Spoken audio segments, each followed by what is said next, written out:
Welcome into episode 98 of About the Cards podcast, live tonight on YouTube. As always, with me, host Stephen Loeffler at Junkwax Twins. Howdy. Ben Wilson at our Trading Cards, and I'm Tim Shepler at Big Shep 79. We are a podcast by collectors, for collectors, hoping to bring you a smart and insightful podcast discussing trading card collecting. We're live every Wednesday at 8 p.m. Pacific on 10 Central. On YouTube, Periscope, Facebook Live. Follow us on Twitter, About the Cards. Bill's podcast everywhere. Check out the website, aboutthecards.wordpress.com. We are going to get right into it tonight, guys. We have a very special guest, Blake Jamieson, the artist that's working on Project 2020. What's going on, bud? How are we doing tonight, Blake? Doing well, man. Thank you guys all for having me.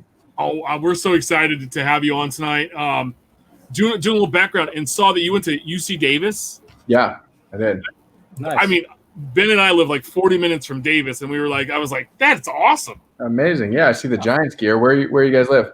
I live up in Citrus Heights. Oh, cool. That's awesome. Ben's over in Galt, and so yeah, thought I'd wear the Giants stuff. I'm a big Giants fan, as well as a Royals fan, but the Giants are my second love, and Nice. We're so excited to have you on. I mean, you've done a lot of paintings of professional athletes and celebrities before, but what sparked your interest, your passion for art, and how did it become a profession for you? Yeah. Well, my path to being a professional artist that I am now was definitely not a straight line, and it wasn't the traditional path. I was always drawn to creating things and making stuff. I was into painting and drawing and photography and all kinds of stuff, as a kid. And at some point I kind of convinced myself that it wasn't necessarily a viable career path. And so I did what I thought at the time was taking the safe route. So I went to UC Davis, like you mentioned. I studied economics. And then from there I went into digital marketing. And it was right when social media was really taking off and becoming like a legit career, but also there was no like social media marketing major. So like it was a Wild West, and like I got in a really good time. So I worked for Zynga, a gaming company, back when it was 2009. They were a private company still. It was very early startup, and they were just like taking off. And so I did a lot of social media content for them, and that was nice because working in social media gives me a little bit of a creative outlet where I was still doing some graphic design stuff, doing some copywriting, coming up with creative ideas to promote the brands and clients that I worked with. But eventually it came to a point where I just wanted to do something that made me really happy. And I just was kind of not really that stoked about Monday starting, and I was looking forward to weekends. So on my 30th birthday, I actually decided to quit my corporate job. At the time, I was in Phoenix, Arizona, and do something that I really love to do. And I wasn't necessarily doing that with painting in mind. Sorry, I'm going to try and stop these dings.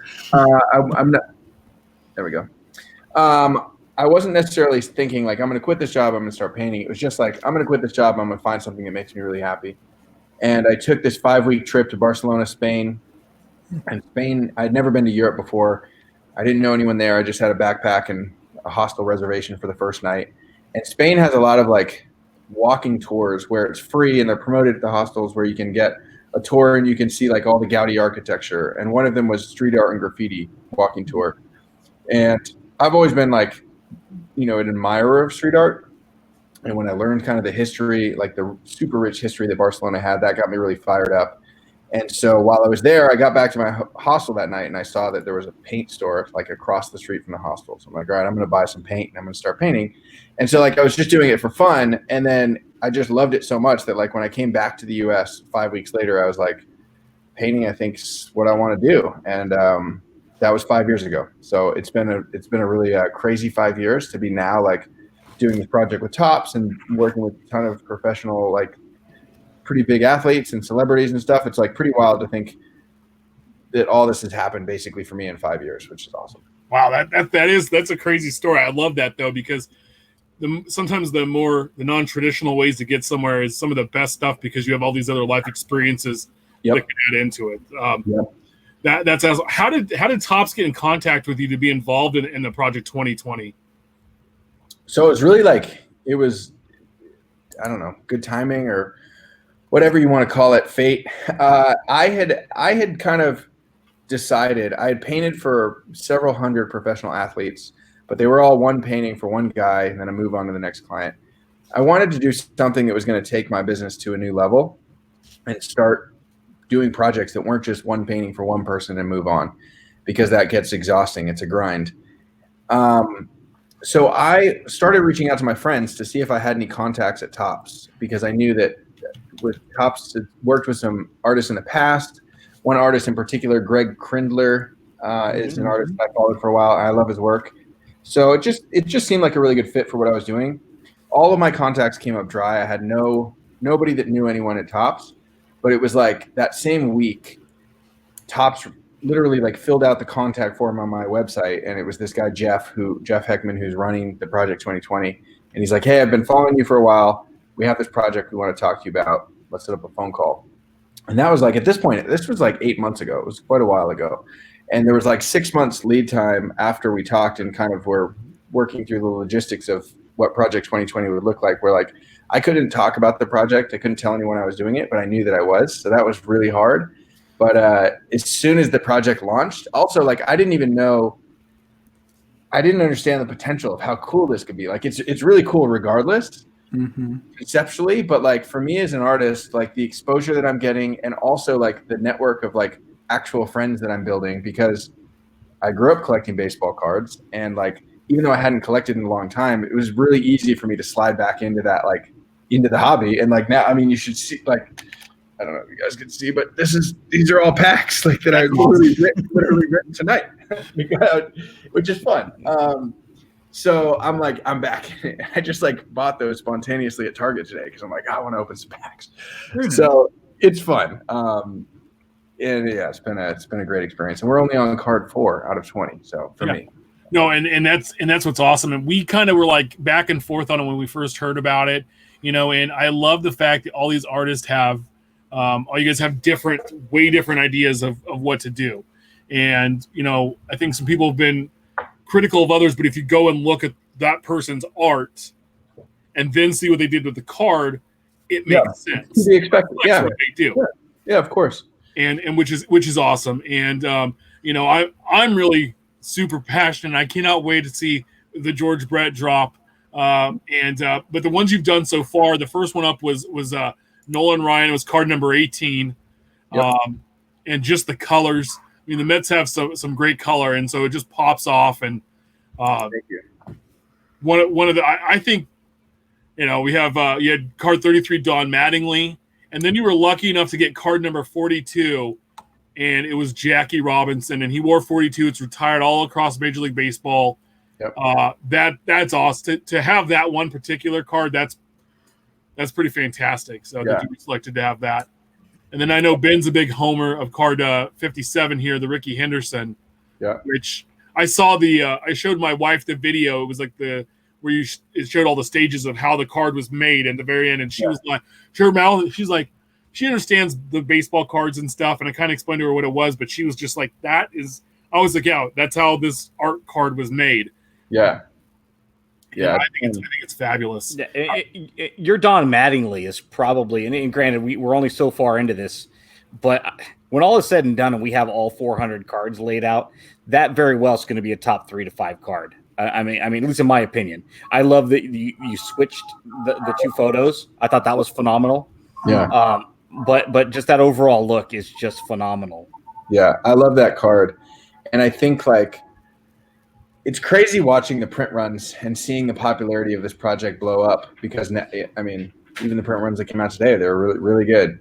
And I look at like some of those early cards, and that Don in particular, because I felt like it was a strong card of mine, and I felt like Don Mattingly has a pretty loyal fan base. Absolutely. There's the Trouts and the Jeters and Griffeys that are gonna pretty much across the board have very high print runs. I thought Don. It surprised me how few it sold. But that's also like exciting, because if you look at like the secondary market, which is like a whole nother element to this project, like it's insane to me, like seeing that already, like what those are going for on eBay are just, it's ridiculous. I love that card, and I wish that I bought more of them myself, honestly. So kind of tacked on to that, is there kind of like a one-upsmanship between the individual artists? Like how often do you check to see what everyone else has done and say, I have to top that? Or I like how he did that. Man, I am a competitor at heart. I'm so competitive. everything that I see. I'm so inspired by the other artists. I love their work, and I even love the difference in like the personalities across artists. And I think like we all have our own different approach. And, you know, my approach is getting deep into the card collecting community and doing as much stuff like this as possible and being active in the forums and the private Facebook groups and stuff. And there's some artists that are just like, you know, I don't know if you can swear on this, so screw off. Like, you know, fuck off. Like, you know, they don't want to hear it. They just want to do their own thing. And that's like fun to me to like see like just how everyone's creative process is different.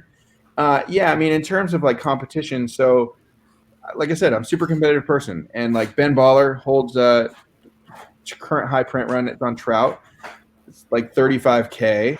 I absolutely plan to beat that, and I hope I beat it with my Maguire, because I think my Trout should smash that number. But I also think that like part of it, if you look at the progression of the set and the print runs, is like they're going up like crazy. Like now, you know, we saw like I don't even remember which card it was. Some Nolan Ryan came out, and granted, it's a great card by Andrew Thiel, or I think that's how you say his name. And it got like 8,000, almost 8,000 print run, which smashed all of the Nolan Ryan cards. But like, I think that that's just going to be the new bar. Like, so, you know, it's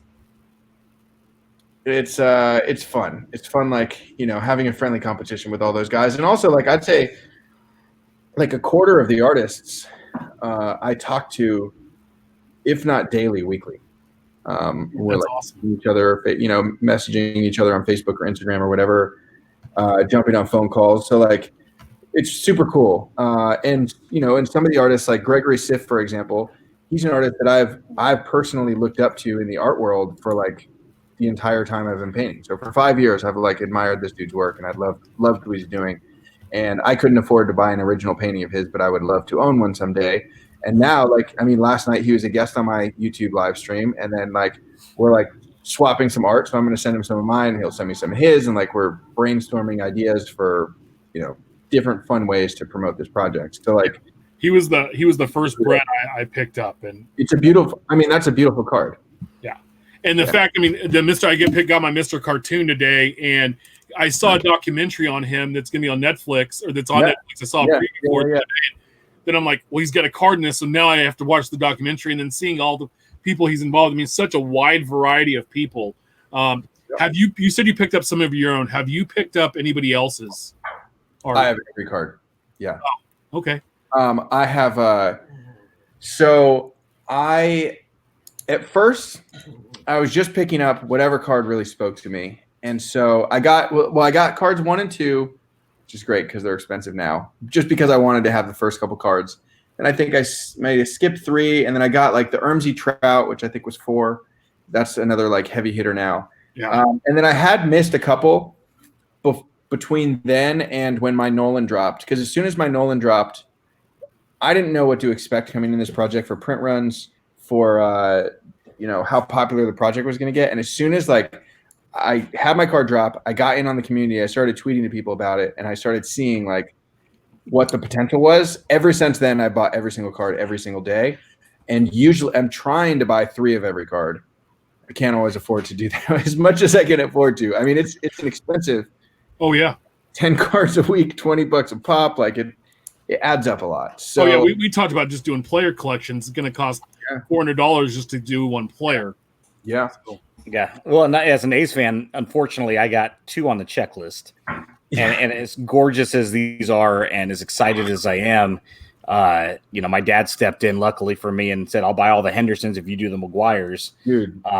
But, man, there's so many that come out, and you're just like, oh, I really want that one, and I would have bought that one. And, you know, at $5 to $8 a pop, I'd probably be all in on this set. For sure. Yeah, I mean, it's interesting, you know, looking at, like, the economics of it.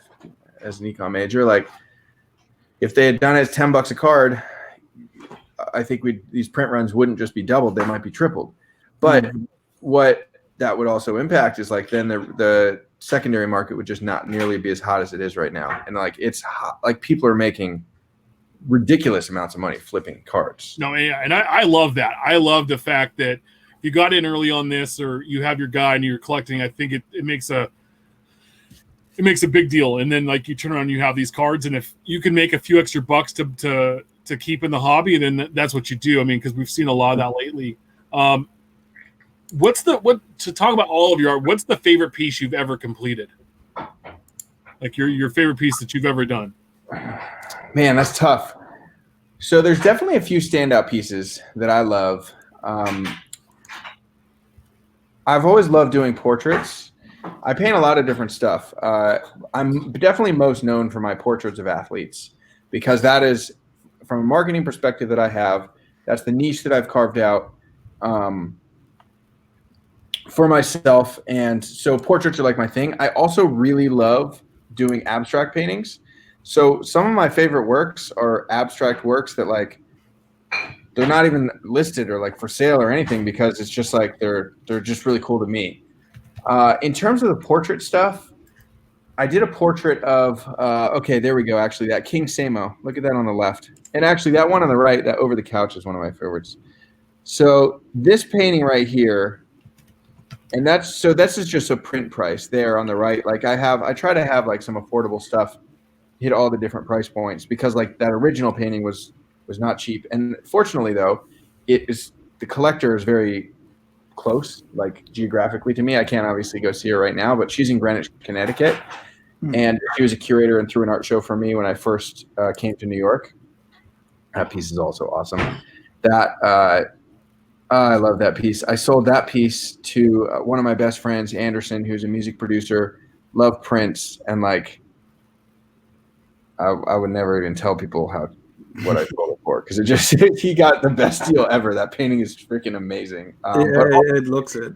Because it's like he's a good friend of mine, and I go every time I'm back in California. I go to his house, and I always spend some time. He's got a whole music studio, and that's the centerpiece in the studio. So that's another good one. I mean, shy of putting it in First Avenue, that's it sounds like it found the right collector. Yeah, exactly. It's pretty great. Yeah, so those are some of my favorites. Now, hey, so I got to ask this. So do you have an idea when the Brett or McGuire might drop so Ben and I can Yeah, I could tell you McGuire. I don't know Brett, but okay. McGuire is currently, now it could change because drops, depending on the art that people get, is that but we're looking at 5/20, so that's 1 week from today. Gotcha. And I'm most excited about that card. So I grew up idolizing Mark McGuire. We had A's season tickets as a kid, 85 to about 90, and then we moved to Florida, and then we had spring training in Sarasota. So we were watching Texas Rangers and White Sox, and it was awesome. Like the 85 Team USA rookie, the true rookie, is like my most prized possession. So what you're going to see in my card, you're going to see more of the 85 than the 87 that Topps gave me. Yes. I already love it. Yes. That's all I can really tell you. You're control. I did it enough so that like I'm staying 87-ish enough that Topps is going to be okay with it, but I'm pushing the boundaries in such a crazy way. Like I'm so excited. As much as I know that the 87 is the true rookie card, the photo being from behind him where you can only see part of his face is such a difficult one. And when you talk iconic cards, as an A's collector, the 87 Topps is by far one of the most iconic A's cards. But as far as McGuire, the 85 is a very iconic card. And when I saw the checklist, I was like, why wouldn't they have chosen 85 over 87? So I'm excited for it because much like your Mattingly that you did, this huge profile of his face, it's like the 85 would have been amazing by comparative standards. Well, that's just me. So I agree with you, man. I think now I'm so excited. I wish that I could share it. So there's certain stuff. A lot of my process, I just share and let people see. This is what I'm working on. Here's like the Ricky Henderson I painted live on YouTube. And I even was like engaging with people and saying, oh, what should we do here? What should we do here? That's super fun. Some of the other cards though, for example, Mike Trout, I did one on a live stream that was almost like, it was like a trial run, but the actual trout card, which is also going to be really cool, that one is being released exclusively with this guy, Phil Hughes from Phil's Pulls. Mm-hmm. So he's got all the content, and he's going to be like teasing that out. This Mark McGwire is going to be released exclusively on ESPN. Oh, and wow. That is going to be an article or media around the same. So whenever the card comes out is when the article comes out, the card comes out. That's awesome. So like, it's insane. So like, that's why I'm like so excited about the card, and I wish that I could just tell people, like show people. But it's like, it's going to be bananas. And that's why I say like the print run, like it wouldn't be out of the realm of possibility in my mind for my Mark McGwire to beat everyone else's card, like be the top selling card for a little while, and then someone else will get it because the project is getting more and more momentum. But it's so good. So what if we video chat via phone, right? Yeah. And as you're holding your phone, sneak it for you. You could just kind of like turn accidentally, and I can just see it over your shoulder. I heard that's around $1,000. Yeah. Yeah. So I did.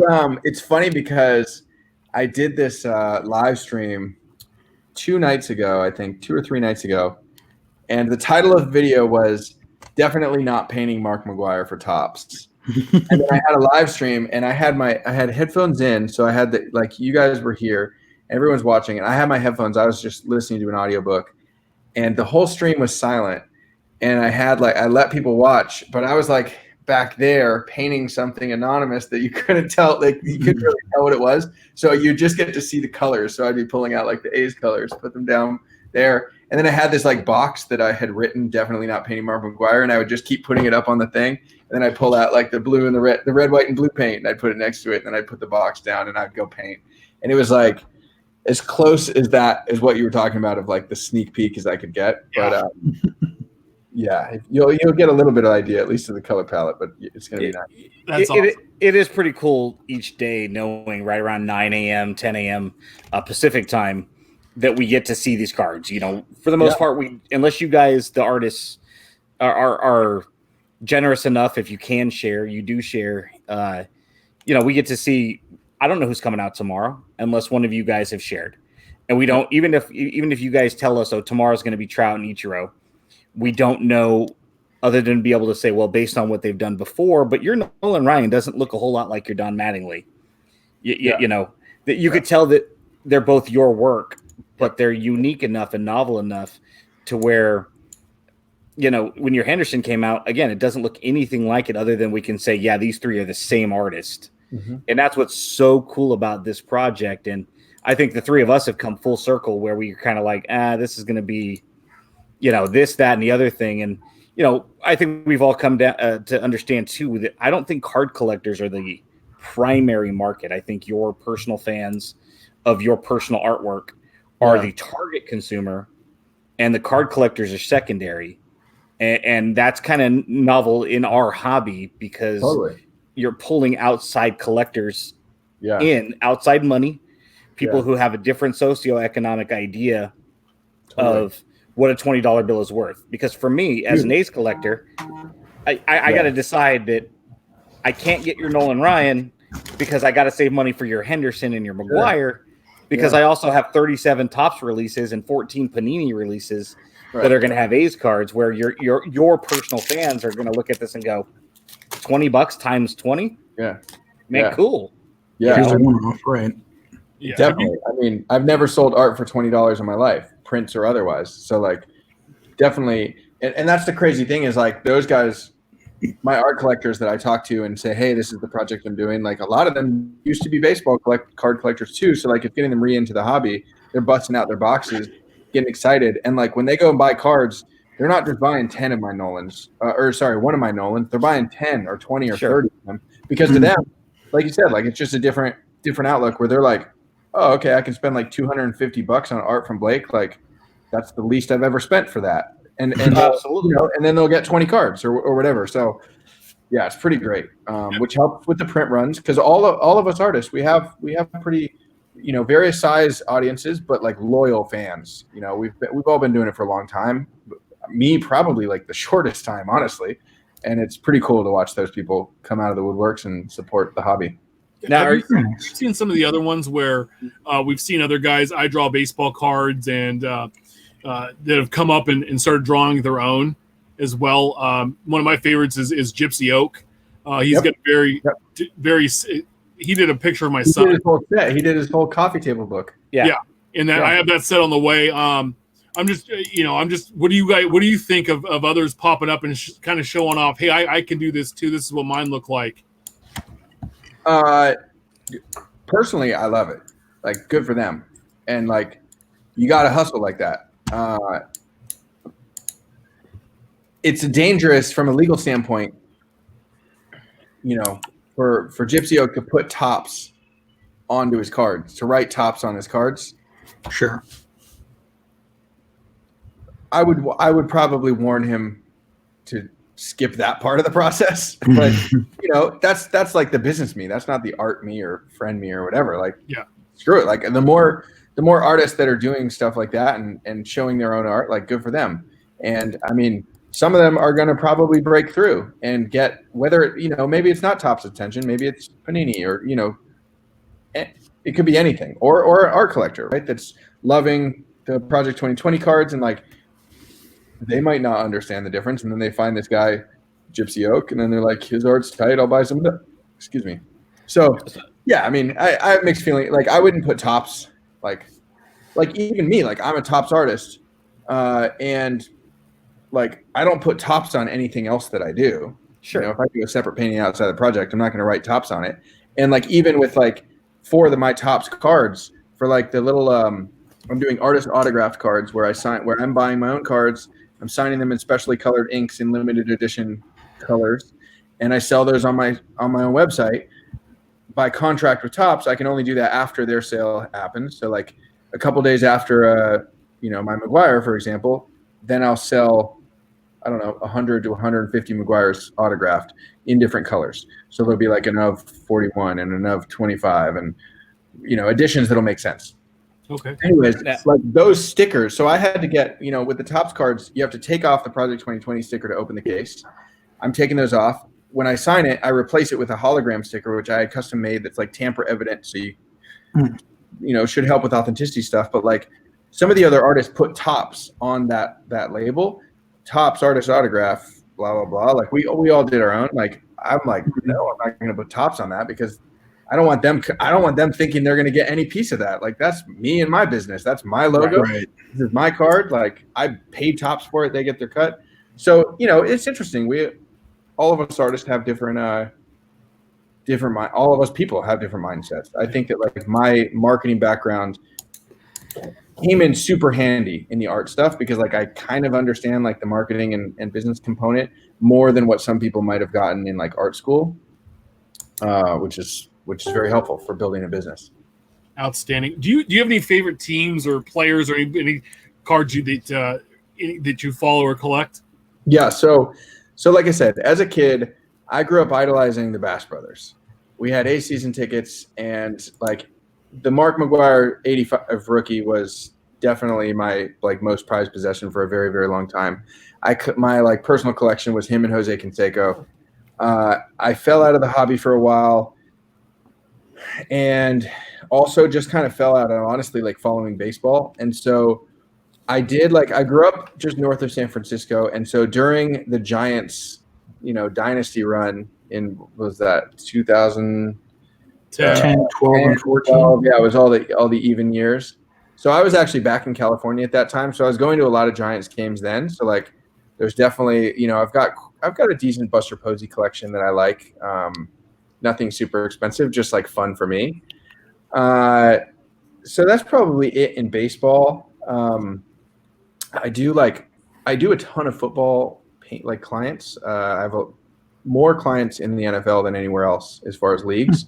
So like I follow football a lot because I like to be on top of, what my clients are doing, and if there's opportunities for me to congratulate them on a great catch that could turn into a painting.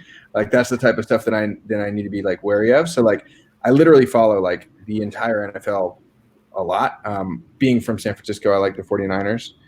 But yeah, I mean, it's tough. Like, when you're in my position where like I'm literally like I get to work with athletes on almost every team and every single league. Like it's hard to play favorites, and like you start to like like I grew up an A's fan, like literally being told like we hate the Yankees. The Yankees are the worst, now and now like I live in New York.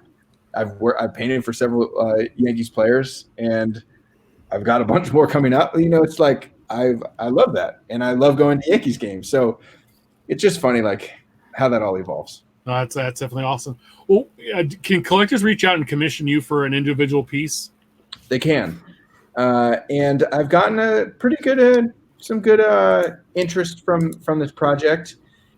I'm definitely going to be at a point, I think, in my career where I'm going to raise those prices pretty soon. But currently, they're actually public. Like it's all based on size, anywhere from $1,500 to about $7,000, based on how big the painting. And that's like a one-of-one painting. People come to me with a photograph, or sometimes just a player, right, or a concept, and say, I want to do a Ricky Henderson painting, and then I can go and source some images and give some feedback. Or they come saying, I want this picture. I want these colors. I want this size.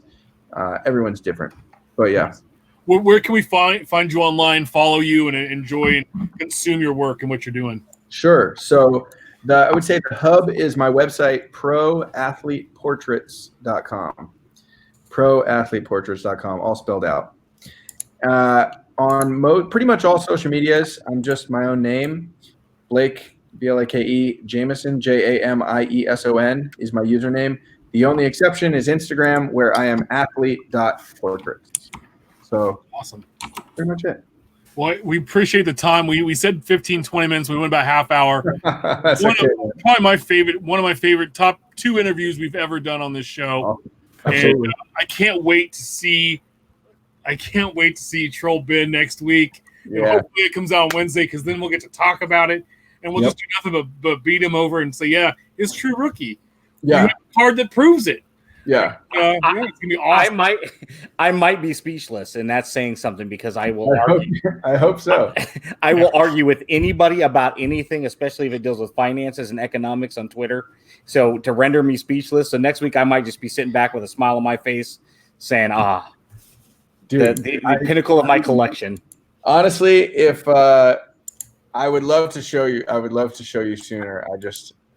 I got this ESPN thing is insane. We want to make sure. So I want to surprise you guys, but like I cannot wait. I'm so excited to share, and it reminds me of like when the project started, and I knew about Project 2020, and I couldn't talk about it for so long with my friends and my family and like everyone. I was like, it's a very strict NDA that if I breached, I could potentially be kicked out of the project, and like I would, it's just like it's that level of excitement just for this Mark McGwire it's gonna be bananas. We're a week away, so we'll be very excited. Blake, thank you again so much, bud. Yeah. You have a great night, and I appreciate you hanging out with us. Thanks. Thank you guys. Appreciate it.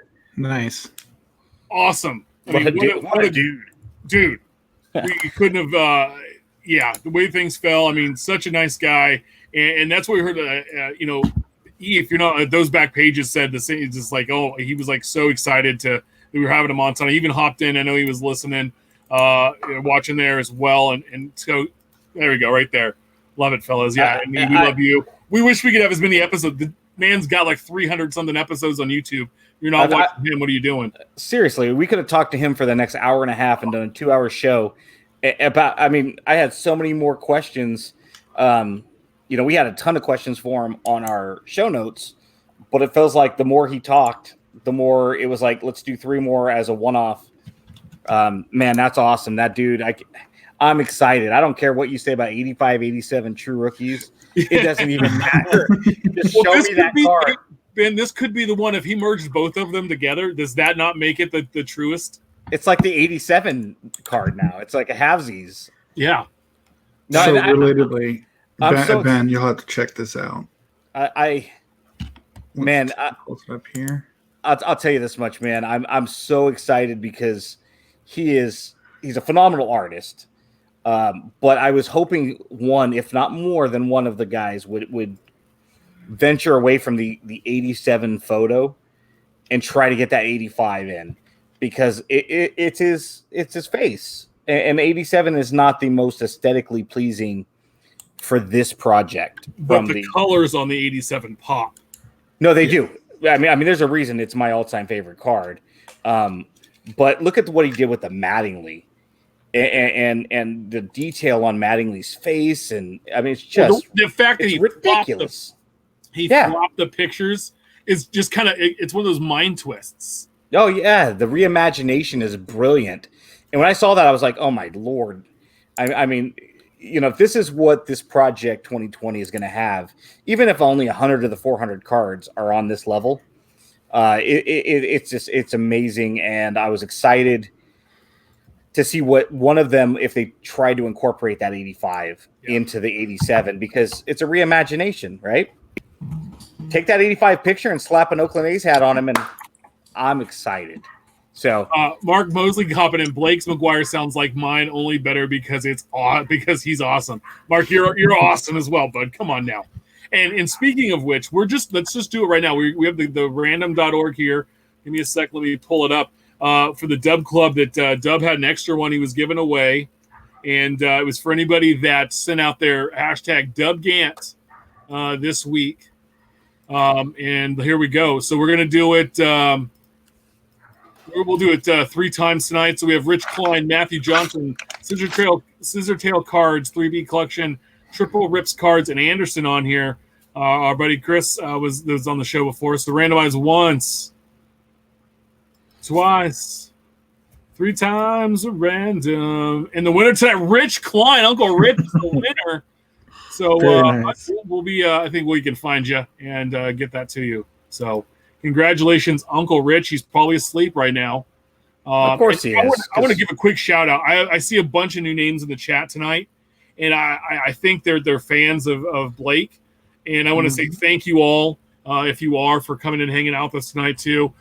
Very amazing. We're at like 36 viewers currently, which is a handful more than normal and live viewing. So that's awesome. I know it's late back east, and we really appreciate it. Hope you stick around. But let's get into it. The week that was last week's releases, Topps Living. Week 113, we had card 309, Salvador Perez, catcher of my Kansas City Royals, sold 1,954 cards. And then card 310, Nico Horner, rookie shortstop from the Chicago Cubs, sold just over 2,500. He looked like a youngster, like a little leaguer in the picture. Steph brings those up here. There we go. Boy Scout almost. A little Boy Scout action going on. So not a bad week. The Sally just smiling away. And I love the fact that he's like second to last in the print run, and I have a couple coming my way. So that's always nice. It's essentially the look that Shep gave when Blake said that he was going to try to influence more 85 than 87. Yeah. And that 85 is the true rookie. Yes. And then also, too, that's the same face I made when Waxtopia started following me on Twitter. You're welcome. So, outstanding. We also had 2020 TriStar Hidden Treasures Platinum Autograph Baseballs last week. Not a lot. That was not a card. It was a ball. Hot off the presses, this week's new releases. We actually have cards this week, fellas. Topps Living Week 114. Card 311, Avisail Garcia, outfielder, Milwaukee Brewers. As the dial up, there we go. And then card 312, Jesus Luzardo, rookie pitcher of the Oakland A's with a strange background. Just blink back. I don't know, that's weird, right? But I mean, if they're going to use 53 as design, it's almost like they could have made like a fake mock-up outfield fence like they had on the 53s. Yeah. But blink back's kind of weird. What's going on there? That was strange. And then we got the 2 different logos for Avisail here, and he receives the second card. He had one as a Chicago White Sox, sans the hat, I believe. So, Sans you. Yeah, so not a bad week. I know Ben's probably excited. Jesus Luzardo's out. He's probably going to buy 10 or 12. Or one. Check out Topps Living Stat for a full breakdown of where these cards fall respectively in the set by team and by position. Also this week, 2020 Sage Hit Premier Draft High Series drops Friday. It's $100 a box, 16 packs per box, 7 cards per pack. You're going to get 16 autos and 16 parallels per box. So each pack has an auto and a parallel. It's a 50-card base set. They have hard-signed cards for the next level autographs, and those you should get at least 3 a box. Check out Joe Burrow. The players that highlights in Series 2 or High Series is Joe Burrow, T. Higgins, The 2 Cincinnati Bengals, Henry Ruggs III of the Raiders, Brandon Ayuk of the 49ers, Jerry Jeudy of Denver, the Denver Broncos, Jonathan Taylor of the Colts, and Isaiah Simmons of the Cardinals were some of the big names. Tua and Jordan Love. Those guys were in low series. Why are they showing here? Because I think it concludes all of them together. Huh. Yeah. They did one post that concluded all of them together. So. Okay. Weird. Yep. Because there's a low and high, and they have different players in each. So take a look there. Also this week, 2019 Panini Chronicles football drops. Now, the SRP on this was $120 a box. I could not find a box price anywhere I looked. It was sold out at Blowout, Steel City, DA. There was not a box for sale on eBay. So I'm not sure what it's probably going to run. $700-800 a box probably at this point. Who knows? 6 packs per box, 8 cards per pack, 2 autos, 1 mem, 6 parallels. It's a 100-card base set. And then on top of that, so they have the base, Chronicles has a base set of 100 cards. And then they have 20 additional brands included because not every brand gets released anymore. But here we go. Here are the 20 brands. I love doing this with Chronicles. All right, ready? Classics, Crown Royal, Diagon, Field Level, Gridiron Kings, Hometown Heroes, Legacy, Luminance, Momentum, Panini, Pinnacle, Prime, Score, Signature Series, Studio, SB Signatures, Timeless Treasures, Titan, Titanium, and Vertex. The 2019 Score, Luminance, and Legacy all get upgrades with Optichrome stock in this release. And they also, before they were all in college uniforms, these 3 releases now will have them in NFL jerseys, which is pretty nice on this. I like that for the Score. So it's like Scores gets a little chrome dip and then an update with the jersey. And also, too, it's in the was it Diagon cards. This brand originated with Pacific and last appeared in 2001, and they came back as short prints. Interesting. Which are pretty interesting looking. I like that. That's a good looking card. Now, why can't that be something they brought out all year long? I wish they took the very simple approach on, I think what they just called it Panini or Pinnacle for this brand and released it regularly. Yeah. I don't know. Okay, so Theoden right here is Hobson. He goes, my LCS has boxes of Chronicle 3 and 3.25, 325. So that's 200 over SRP. Good luck buying those boxes and breaking even. Yeah. At 120, it would probably been tough, but have fun, enjoy. Breaks are happening Friday. Both these releases drop. Check out Ryan Cracknell's articles on Becca.com/news for more details on all of these new releases. What's brewing next week's new releases? We have 2019, 2020 Panini Mosaic Basketball and 2020 Panini Select Baseball. All should drop next week. We will see. We talked to Tracy Hackler and on the Hobby Hotline this weekend, and he talked about the Chronicles and about Mosaic coming out. So that's pretty awesome. He said they were about 90 or so days away, which tracks. We're going to have a lot more product hitting the shelves hopefully soon. Let's get in our Infield Chatter Hobby Talk section tonight. Again, Hobby Hotline this Saturday live on YouTube, Periscope, Facebook, 8 a.m. Pacific, 11 a.m. Eastern. Drew Herndon from Let Me Get the Potograph, Mike Summer from Wax Pack Hero, and Ben Wilson from About the Cards. Heyo. So I want to get through a lot of that because it's there. There's a lot of stuff to talk about tonight. We had Blake on him. We said like 10-15 minutes. The man was amazing, and we went 30. Which I hope you all loved. I loved. I still can't get over it. Yeah. He sent us all a note saying, "Hey, I want to come back." He like anybody else. I mean, if he wants to hop on next week or the week after, or if he wants to replace Steph or Ben, I'm good with it. Or you. I mean, we don't need a Giants fan on here. We could have 2 A's fans and a Twinkie, right? I mean, but your guys is savvy inside the show up would be a little hemmed up. It doesn't matter, dude. We could just talk about the Bash Brothers all night.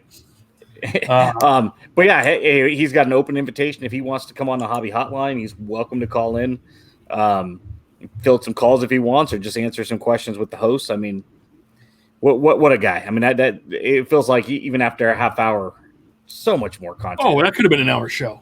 Easy.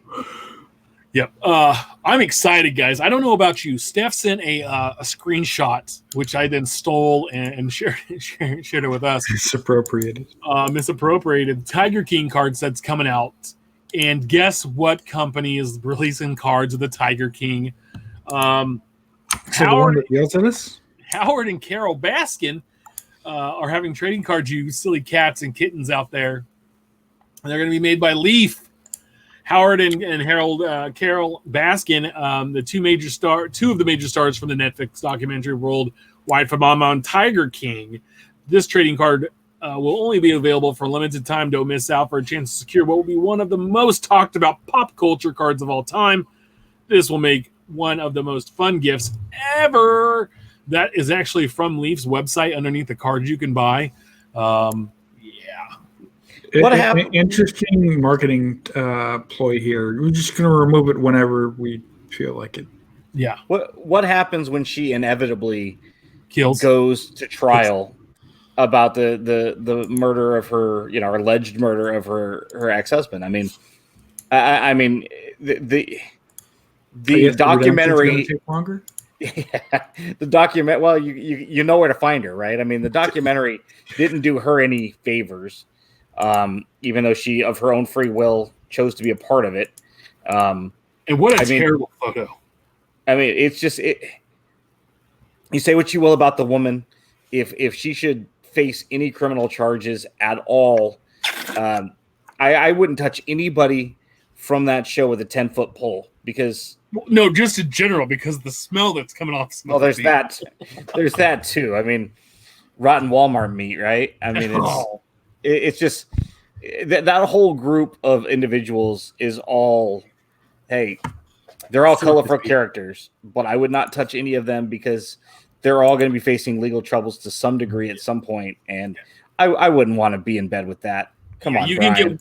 You can get one card for $8. You can get 10 cards for $50, and if you want 50 cards, you get them for $200. So the more you and this is what I was talking to his VP about 2 weeks ago or a week and a half ago. It was just like, listen, yep, be better than your competition. And he literally 2 days later gets in the gutter with the Baskins.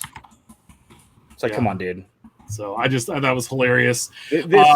This is why people won't take you serious. Yeah, Topps did the Garbage Pail Kids. But that's been a classic line forever. But that's the Garbage Pail Kids, okay? That's different. That movie was awesome, by the way. That is highly underrated. Speaking of movies, Wax Pack movie, the At Wax Pack book, as you can see over my shoulder here, tweeted out, exciting news. I've received some inquiries from Hollywood types about the rights to a Wax Pack movie. Fun to think about how it might be adapted to the big screen. If there was a movie about baseball cards, I'm there. I don't know about you fellas, but let's make it happen. I don't have a lot of contacts in Hollywood, but if I did, this is a movie I'd make. And I think maybe Brad Pitt as the lead. I mean, yeah, just contact Stu and see if he can send it on through. Yeah, there we go, Stu. I'm gonna let Ben take over here. The Leaf versus Upper Deck update from Paul Lesko, and also too we have an update with Panini versus Collector's Vault. But I'm gonna read over some of the highlight points here, and then Ben, I'll let you dive in to this a little bit because I know you read through it. So the court vacated a prior ruling closing discovery, allowing both parties, Upper Deck and Leaf, until May 22nd to submit a joint report. Setting forth the respective positions regarding only the following. Was there good cause to amend the scheduling order for or against reopening discovery for the limited purpose of exploring Upper Deck's in-house attorney's alleged misconduct? And then the effect, if any, Leaf's motion of sanctions under the Texas ethics options. And then the joint opinion, and then a joint report to be no more than 30 pages. Has it seen as a win for Leaf and a loss to UD, even if Leaf ultimately doesn't win the motion? Court wants to look further into the issues presented by Leaf. Texas Ethics number 614 basically says a lawyer cannot pay a witness contingent on the content of their testimony in another case. Most of Leaf's sanctions are under seal, but the allegations have to do with UD settling another lawsuit and wanting to use the same testimony versus Leaf, which would be favorable for Upper Deck. So what does all that jargon mean there? Like, go back and what they were all talking about there. So at some point, Leaf was able, or pardon me, Upper Deck was able to close discovery. Leaf is alleging that Upper Deck had a witness or witnesses under a prior suit, and they gave testimony that would be very favorable in Upper Deck's defense in this lawsuit. And because that was somebody that was either paid or offered money in this case, there allegedly was some shenanigans. And under the ethics code of 614 under Texas law, it basically comes out and says, you're not allowed to do that. So Leaf, petitioned the court and basically said, hey, you want to take a look at this again. And so the judge made a ruling saying, let's at least open it up and take a look and make sure that there were no unethical issues on behalf of Upper Deck's in-house lawyer. Again, this is going to be seen as a win for Leaf, at least temporarily, because they have until the 22nd to file this joint report. What ultimately comes of it at this point, we don't know. But at least between now and the 22nd, it's interesting. And definitely, Paul also had mentioned that it might make Upper Deck scared because, you don't want the court to go against their own ruling and say, hey, wait a minute, we might have, acted prematurely or didn't give this enough consideration and we want to take a second look. So ultimately, we're not sure how this is going to all play out. And because a lot of stuff is under seal, we might not really know a whole bunch anytime in the near future. But at the very least, it's got to be a win for Leaf and at least a quote-unquote loss for Upper Deck. It can't bode well for them, even if, like we said, at the end of the day, it doesn't much come of it. I'm still waiting for the Leaf one where Ryan and Colin are supposed to be there. Yeah, with their Rolexes. Yeah, in their Teslas. Panini versus Collectors Vault. Panini has voluntarily filed a notice to dismiss Stephen Tini from the case with prejudice. Essentially, this might be Panini admitting in court that they found no evidence that he and Collectors Vault were the one and the same, or that Tini was involved with Collectors Vault at all. It also means Panini can't legally come after him again in this case or at a later date. According to Paul Lesko, this is Panini's way of saying, my bad. There is no evidence of any money having exchanging hands or agreement of any kind that says Panini can't use the rated rookie logo or trademark, and could have just been a shake of hands, no hard feelings dismissal. So all this information came from Paul Lesko at Paul_Lesko. So yeah, that one's interesting as well because they were coming after two separate parties, Stephen Tierney being one of them, and as far as I understand, the whole with prejudice, without prejudice is, basically when you say with prejudice, you're basically saying there's no evidence that this person was involved, and we're not going to be able to discover any evidence down the road that will put this person involved. So they basically walked away and go, whoops. In Paul's words, it kind of comes out and says, our bad. What do we, and again, there's no evidence that there was any type of a settlement where Panini might have paid him money. There's nothing whatsoever that we are aware of. Of course, he can't use the rated rookie, logo and trademark. But there was no written, usually at the end of it, right? The settlement is, you don't have to give us any money, but you're not, you're going to sign this piece of paper saying you'll never use it. As of right now, we don't have any evidence that suggests there was a writing agreement. I would imagine because he's got some legal fees, I would imagine Panini would have at least written a check for that. But, Paul didn't offer any evidence of that either. So to be continued. Definitely. Just not with him involved. Yeah. Some more there. Topps Living doubling down. So Topps Living staff pointed out this week, Avisail Garcia joins Manny Machado, Bryce Harper, and Yasuo Puig as the two-time Topps Living members. Garcia, I said, was with White Sox and with the Brewers. Machado's with the Orioles and the 2 minutes he was with the Dodgers. Bryce Harper, obviously, with the Nationals and Phillies, and Puig with Dodgers and the Reds. Or was it? Yeah, right. Yeah. And I just want to know. Yeah. Dodgers and Indians. Dodgers and Indians. That's right. Yeah. who will be the first member with 3 cards? It's going to be Machado because he's on the Padres now. Garcia and Harper are still with the Brewers and Phillies respectively, and Puig had been rumored to be a Giant. So then that really comes down to, is it going to be Machado or Puig? And Machado's a much bigger name. So if and when a third player happens, I imagine it's going to be him. Well, in 2013 it was Puig though. Yeah, but that's not how you prospect somebody. It usually turns out. Who would you take right now? Yasiel Puig?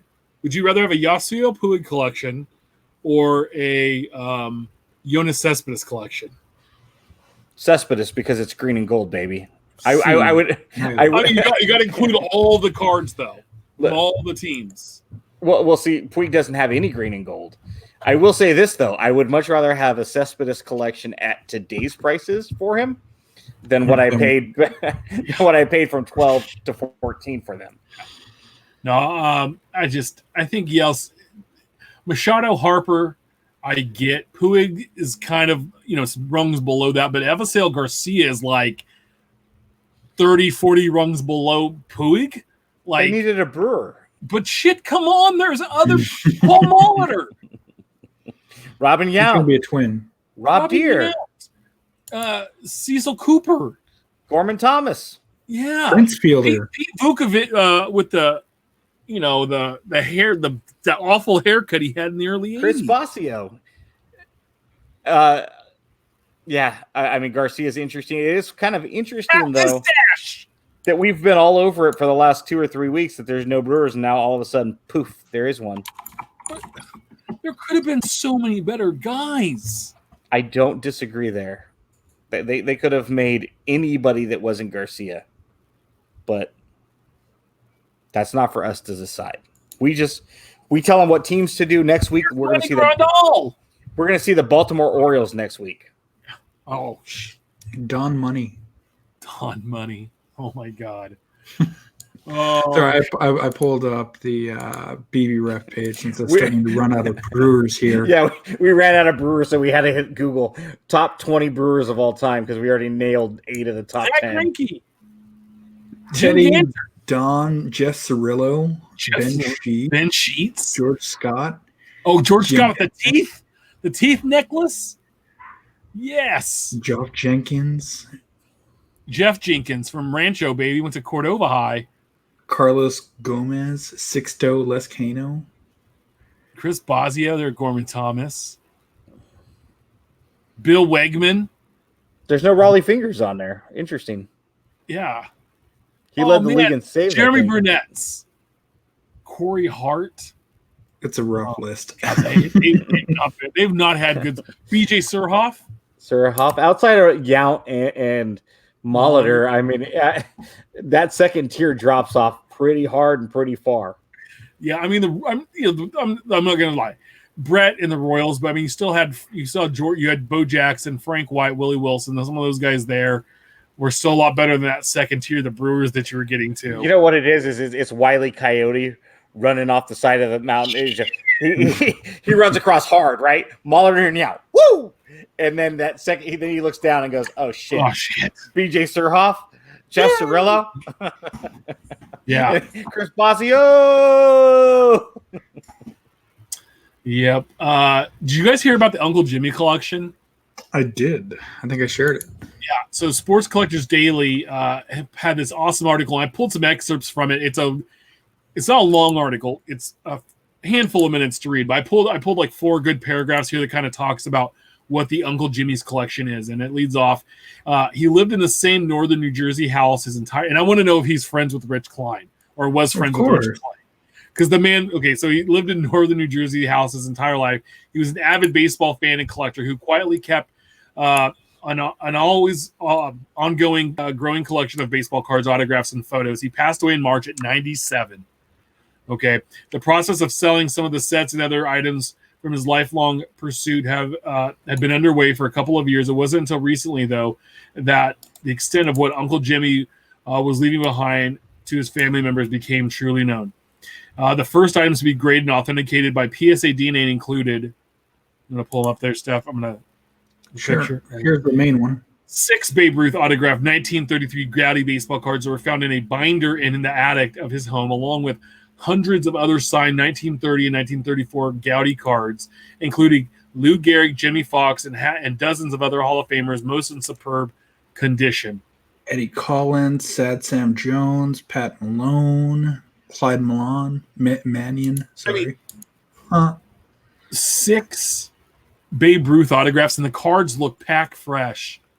Over 1,000 baseball cards are still being authenticated and graded, but much of the collection is still being sorted and organized in preparation for sale. Among those have been graded and are ready for sale include a 69 Reggie Jackson Topps Super Rookie card, PSA 10, a 1949 Bowman Jackie Robinson PSA 8, multiple 51 cards graded PSA 9, a 65 Rose and a Hank Aaron cards, both PSA 9, a 67 Topps Willie Mays graded a 9. There's this, he had a list of all the stuff he had. There was a note that I guess he had written the Yankees complaining about his seats in the 50s and stuff. Jimmy put sets together the old-fashioned way each year, opening packs, collating them, and putting them away. Among the sets that will be first on the market are his high-grade 48 Bowman and top sets, his high-grade 48 Bowman set, and the top sets from 56, 65, 67, 70, and 71. He also had numerous obscure vintage sets. I mean, these Gowdy cards, there was comments in here, and you go read the article, please do it, Sports Collectors Daily. It was written by Rich Wheeler. Some of these guys have been collecting for decades and said that the Gowdies, they looked pack fresh. Yeah, some of them look really amazing. I mean, they almost look fake. Well, but this is understandable. You saw the guy's detailed list of the cards and the binders he kept, and let alone just the handwriting. Yeah, and when he sent off to the player, and seemingly looks like it maybe returned or received right there as well. There's a one that says 51 Topps Redbacks. Yep. 52 cards in set. It's amazing that some of this stuff exists, right? We've talked about that before, that some of this stuff still exists after 80, 100, 120 years. But not just to exist, but to exist in that type of condition. You're right. That looks like a reprint set. Yeah. I mean, look at the DeRocher and the Gehringer. Just amazing. I mean, if you told me that those are authentic, right, I'd be like, yeah, okay, right. Yeah, you know, the fact that stuff out there still exists. You know, Honus Wagner's jeans, after he passes away, have a T206 of him inside the jean pocket. What's he carrying that around for? Honus. I mean, that's awesome. You know, the fact that you can still find some of this stuff. No, it's well, amazing. You know, I think if you're in the collection not long enough, yeah, everyone's heard that whole, hey, so my uncle just passed away and he had a whole bunch of old cards. Can you please come check them out and maybe give an estimate? And it's like $1989. Well, I was in the LCS 6-8 months ago, and one of the regulars in there, his wife's boss, his uncle or somebody died. And he went and picked up all the cards because, like, the boss didn't know what to do with them. He said, "I don't know, but they're in good shape, and you know, the family wants to sell them." And so he knew that one of his employees' husbands collected baseball cards. Brought them in. They were complete sets of football and baseball from the 70s through like the mid 80s, and other just vending box quality sets that he'd bought or put together and then just boxed up and put away. Unopened boxes from the late 70s and early 80s. I mean, this collection was, seeing it was amazing because even just to see stuff from that era, right, in that great of a condition. I mean, there was a 71 set. The corners were you touched them and they felt like 2015 tops. I mean, they like 2020 tops. I mean, they were crisp edges. And so they're out there. I mean, they're far few between. And if you do find that, then these barn finds or whatever are amazing to see. And God, it makes me wish one day, maybe someday I'll, but you never know. So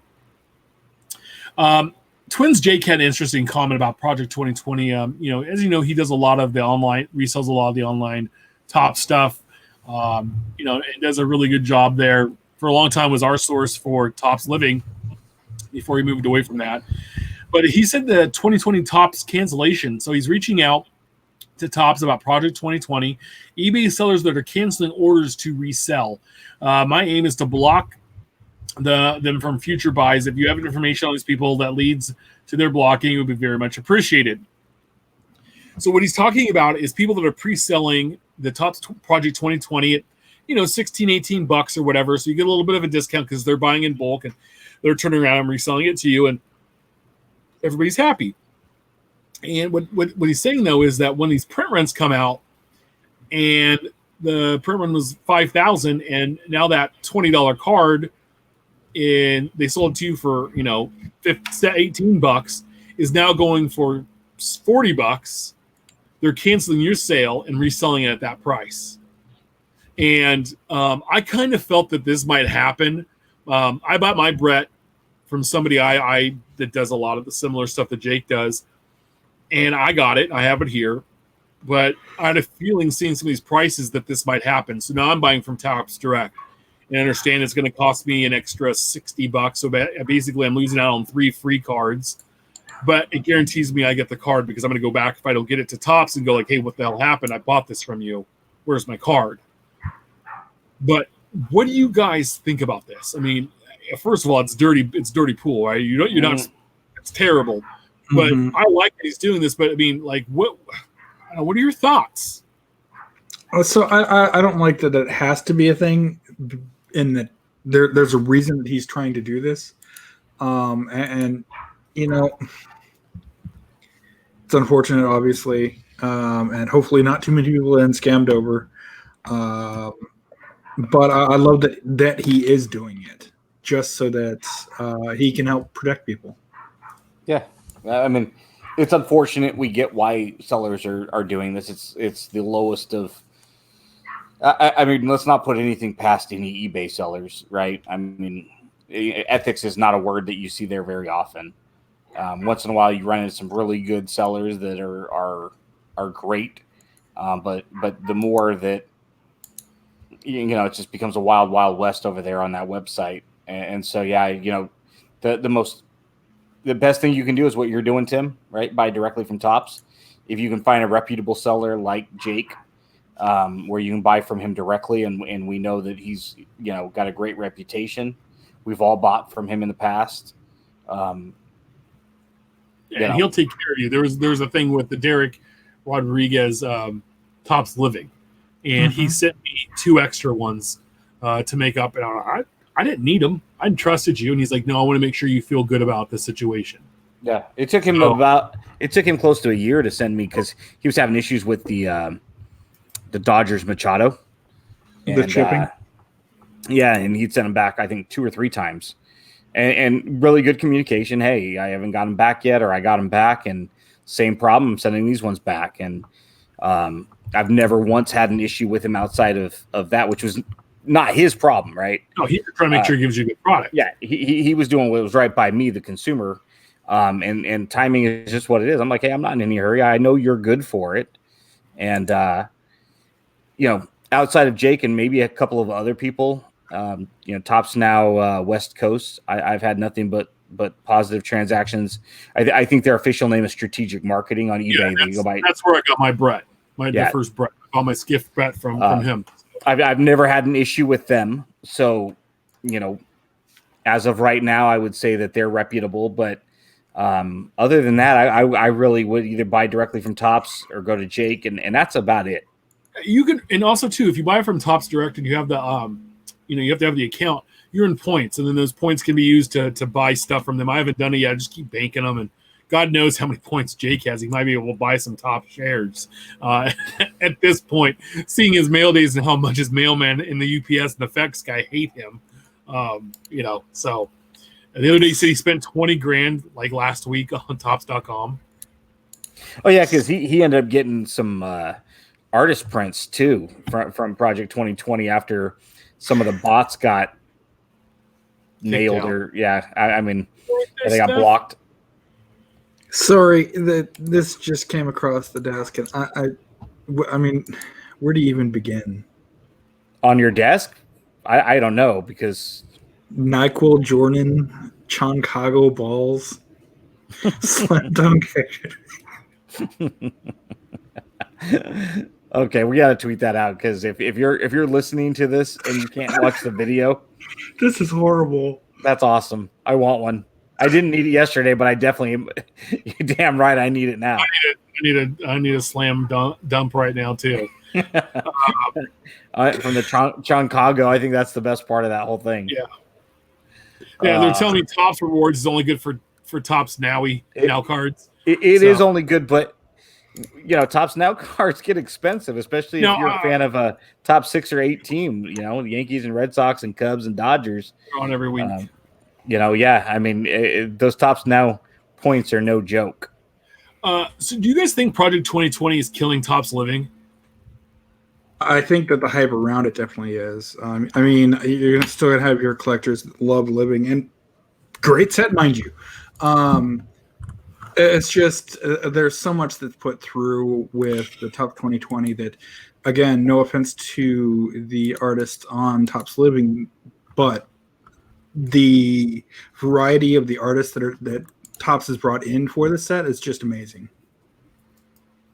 Bean hates baseball. Yeah, I don't think it was an interesting conversation that kind of came up on Twitter today, and I don't think it's killing it because I do really think, and I think Blake kind of confirmed that we are not the primary consumer target of Topps on Project 2020. I don't think Topps Living and Project 2020 are the same consumer.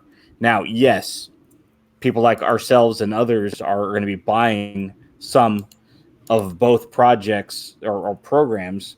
But I think Topps Living is just going to be a long drawn out thing. Project 2020 is new. It's flashy, especially when you see some of the stuff like Ben Baller and stuff with the jewels. I mean, they're flashy cards. When you saw that Ricky Henderson today, you saw the Mike Trout that he had done last time. It's just like, holy wow, these are good cards. The Topps Living guys are probably not buying a whole bunch of Project 2020 and vice versa. And these inflated print runs on Project 2020 are coming from, by and large, non-traditional card collectors. Is it killing it? Probably not, but I like the fact that it's slowing down because I think it's a good thing. I think it rewards the people that are still buying into it, and then with the fact is, you look back, what I've learned since 2018 with Topps On Demand product, print to order product, get in early, right? And then get in late. And what I mean by that is get in early those first few weeks. Now, I with Project 2020, just on the cost point, I only was going to do the Bretts. But you look back at Topps Living, those first few weeks have such a low print run that those cards have a big value. Then we saw the big increase. Like Acuna did 45,000 cards. We'll never see that ever again. But when, like this week, Sally Perez comes out and he's got less than 2,000 cards and he's in the bottom rung of print runs, that's awesome for everybody who bought those for $5. Yeah. Because later on, there's going to be a Royals collector that's going to come along and would build that set. And now that's a $30, $40, $50 card because there's only 1,954 of them in there. And so it's one of those things, those hit and miss things. And it's just, you kind of know where to pick and choose and what to do. But that's what I've learned. Anytime Topps lists something like this printed on demand, hop in early. And worst case, you're going to break even on it probably. Not everybody knows about it though. That's really what it comes down to. And that's what's awesome. If you're listening to this show, you're going to know about it because we're going to talk about it. So, but there's one player and one player alone that can top Acuna, and we might never see him in the set. And that's, of course, Mickey Mantle. If they ever get the rights to him again, because they haven't had the rights to him for a while, and let's assume that 3 or more years went by, Living still being made, and then all of a sudden they drop Mickey Mantle's card 1,000 a couple years down the road, that card's going to have a very high print run just because people are going to be clamoring for a licensed Mantle. But I think that number is so huge on Acuna that's five. I hope it's card 536. They won't get that license that quick. Yeah, well, Panini's doing wonders with it, by the way. Wonders. Yeah. Wonders with it. That's all. This is me if I was on a Panini card tonight. You should be on a Panini card. Yeah. It'd have to be a booklet card. I'd probably fit better in a Leaf card, let's be honest. Well, by the way, so we talk about that. So I was watching Phil's polls today, right? And he opens a case of 2020 Leaf best of, or it's all the sports, right? And so you open it up and you're going to get one of their dumb cards, and then you're going to get a buyback. And it's baseball, football, hockey, and basketball. It's 10 boxes. I think he got 6 football cards, 1 basketball card, 2 baseball, and 1 hockey card. I mean, and we all know how, and none of the only football quarterback I think was, there was a Sammy Baugh and a Troy Aikman, but no current playing quarterbacks. And, it was going for, I think the case is probably about $2,500. He did get Anthony Davis Prism rookie, which a nice card, but he got slaughtered. And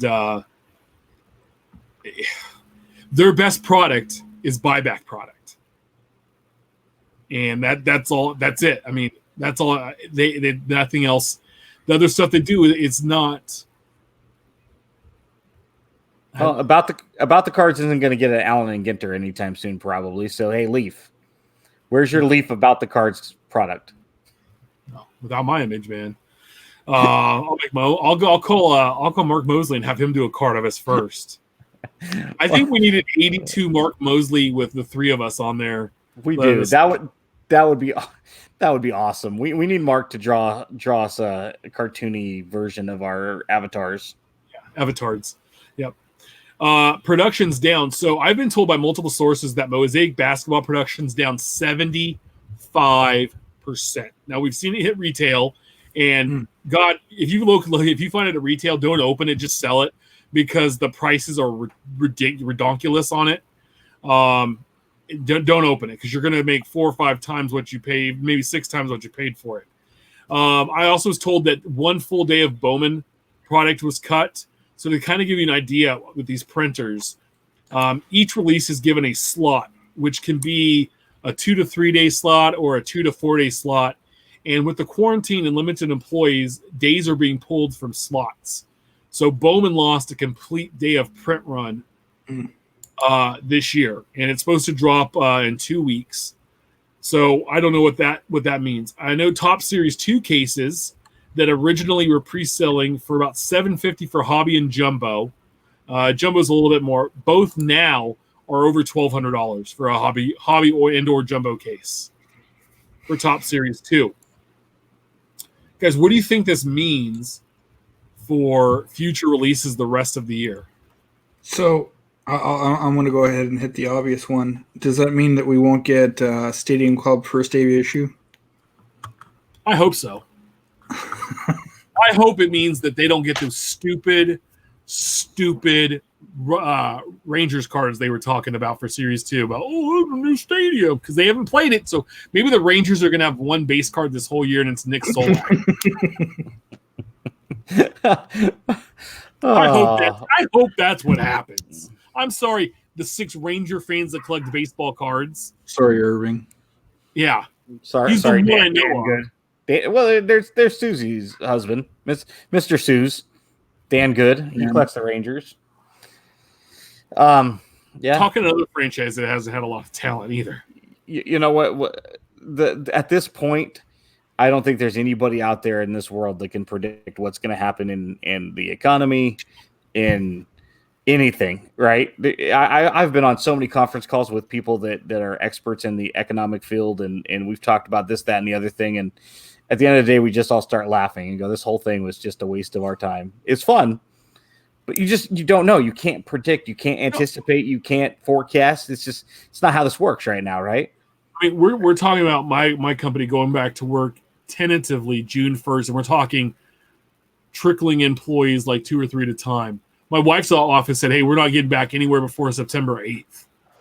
And even that might not be until 2021. And we've just announced shipping delays extended.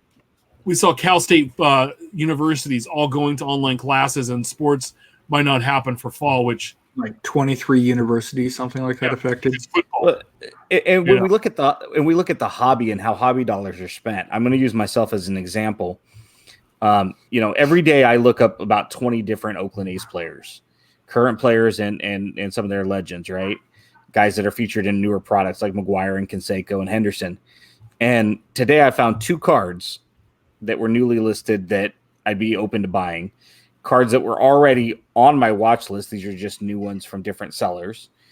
And I thought to myself, if this lasts another month and a half, what's happening is this is why people are going back and it's affecting the junk wax. And these prices are being falsely inflated. And at some point, the world is going to return to normalcy.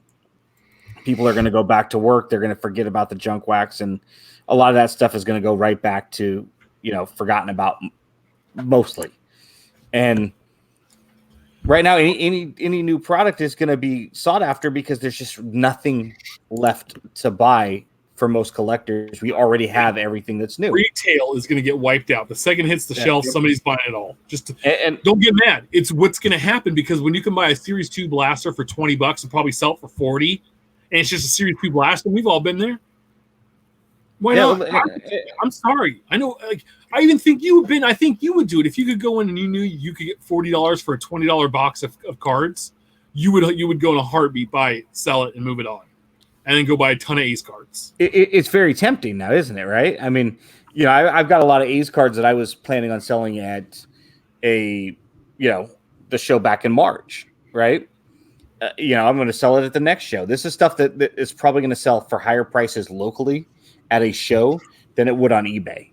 Yeah. And now it's like, well, maybe I should start thinking about this weekend throwing some of that stuff up on eBay that's worth $5, $7, $10, because right now it's going to sell just as quick on eBay because people are bored. They're looking for things to buy. And I think Project 2020 is a clear example of it's exciting because it's new and it's something where our dollars there's no competitive. It has a clear competitive edge. It's the only thing out. And this leads me, and Cardman Dan says the McGuire is so stuck, and this leads into the next topic as I'm sharing.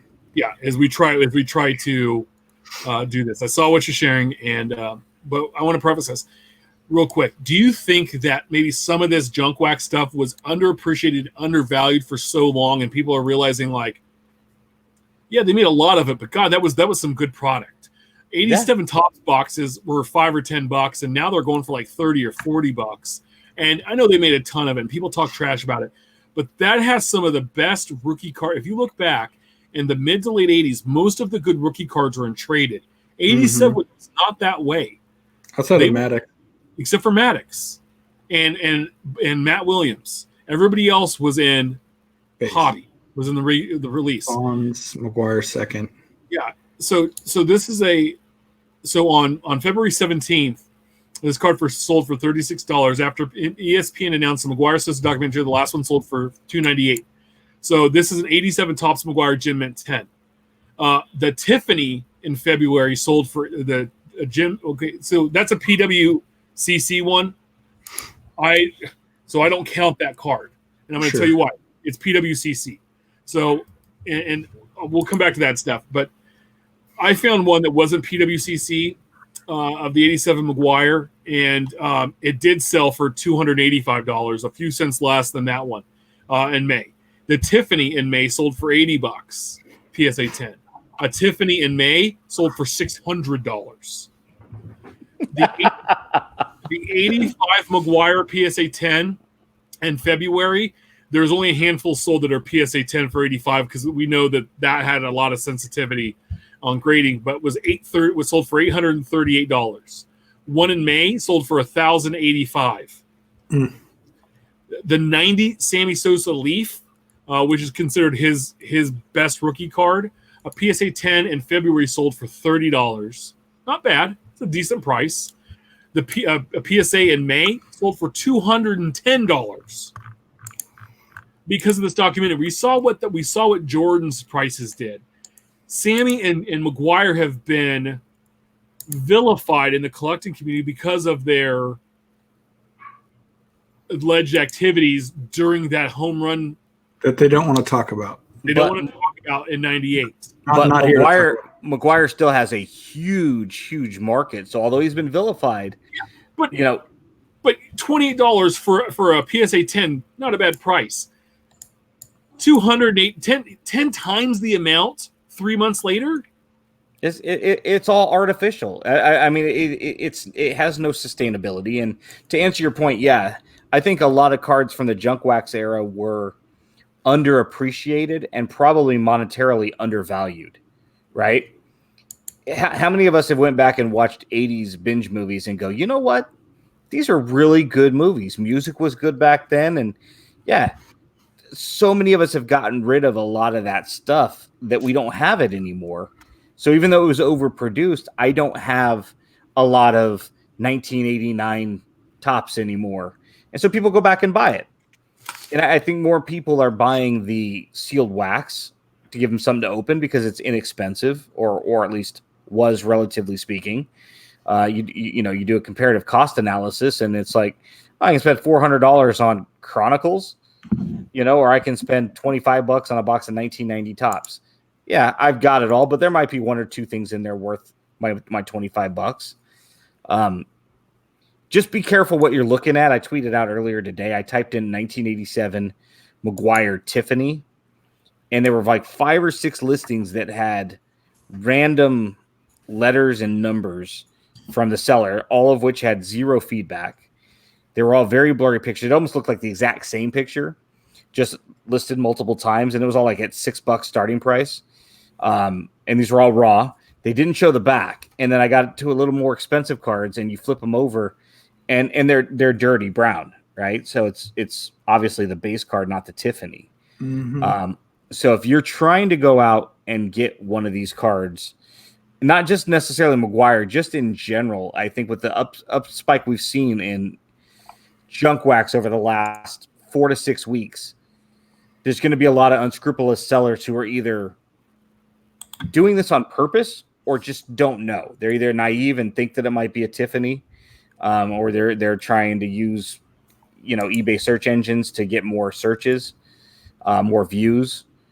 Just be careful and understand what you're buying, because it's a really good way to lose a ton of money right now. Because that's just Tiffany, and that's dirty brown. That's a base card. Before this, it's a 50-cent card, 75 cents. Pay $1 for it. But if you buy that as a Tiffany card and you say, now I got a Tiffany McGuire, you absolutely 100% do not. Yeah. No, but I think it's crazy what the talk of a documentary just does to card prices and what it's done. I mean, Ben, I have a Rack Pack 87 Rack Pack box up here that's loaded with the stars that you can see. And I think there's 5 or 6 McGuires visible, a handful of Bo Jacksons. I mean, I'm not selling it because it's part of my 87 Topps collection. They need to come out with a chipper documentary so I can sell the factory set. I would think if we saw these documentaries, because these documentaries were going to be released anyway. Under normal circumstances, I don't think we see a stupid artificial uptick. Not 700%, right? Well, maybe not all these guys. Maybe Jordan, but not George's different. Yeah, he's got that mantle sustainability where his market's always going to be fluid. It's always going to be, it's always going to be kind of set, right? Hold the value. What you pay for a card of his, it's probably not going to go below what you probably paid for it. Within a range, my thought is if for every $1,000 you spend on a mantle, you're probably going to get $700 to $800 out of it if you ever had to sell, unless you were super desperate, right? We're just talking about how the ebb and flow of a market. Jordan, probably now Kobe, Tom Brady. We probably can list 10 to 12 names. LeBron, that are always going to have.